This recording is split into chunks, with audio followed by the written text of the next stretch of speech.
Einstein చనిపోయాక తన brain ను ఏం చేశారో తెలుసా?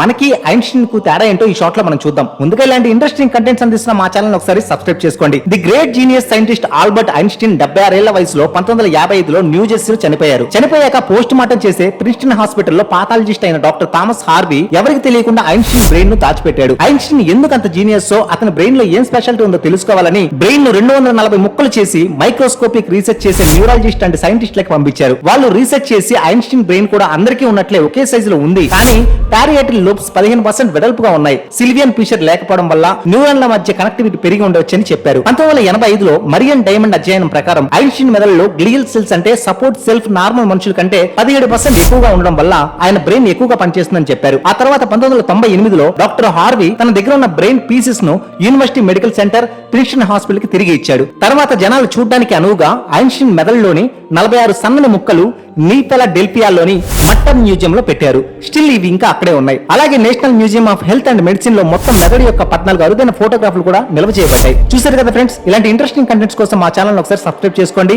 అండ్ ఈ షార్ట్ మీకు నచ్చినట్లయితే లైక్ చేయండి, కామెంట్ చేయండి, షేర్ చేయండి. ఐన్స్టీన్ థీరీస్ లో మీకు నచ్చింది ఏంటి కామెంట్ రూపంలో మాకు తెలియజేయండి. Thank you.